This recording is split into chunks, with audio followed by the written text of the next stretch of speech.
Guys, welcome back to a new video on automotive inquiries. Today I don't have a cameraman, so I thought I would shoot this one myself.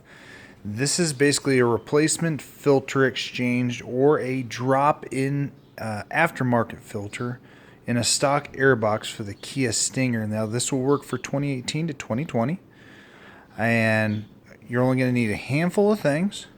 You're going to need a 12 millimeter. Doesn't have to be a deep socket. You're also going to need a 10 millimeter. Also doesn't need to be a deep socket. Now to speed things up, basically you're going to take out these bolts. They're tight, but you won't need a breaker bar. You're going to take these out. And after that, because you will not get that stock air filter box lid off without removing this. So just set it aside, set your bolts down. And I've also pre-loosened this one. Now, you want to loosen it enough that it doesn't come through the other side of this.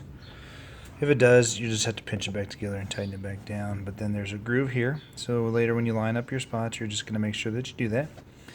So you'll just pull it back, and then you'll pop the retain clips. You will not need a screwdriver for these. Just don't pinch your fingers. After you get that done, you're just going to lift up, pull out the airbox cover, and that's about all there is to that. Now, for me, a lot of people will wonder why I did not go with a cold air intake.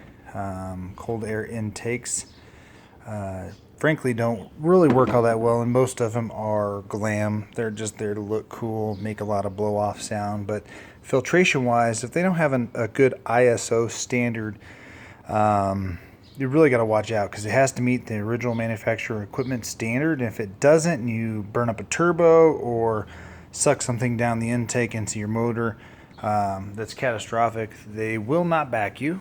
So I, for years, have been using K&N filters. I got one on my 16 Mega Cab Cummins diesel.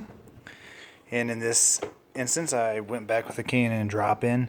One, it has standard filtration that it's super easy to clean, and really, unless you just want the looks, if you're racing and you can actually get cold air to a cold air intake underneath this beautiful hood, great.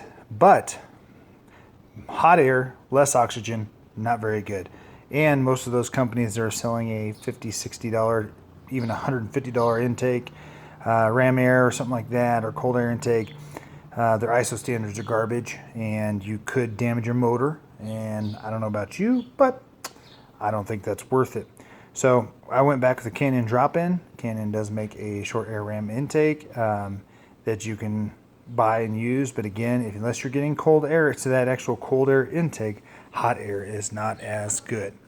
So once we get the new filter dropped in, you're just going to reverse the orders. Snap everything down, clip this, line this up, and then you're going to put your little brace back in. Now, if you look real closely right here, you can actually line up the washer, and then it just needs to be tight, guys. Not super tight. Don't need to worry about torque specs. Just get it tight. It's aluminum bar, and it's in there.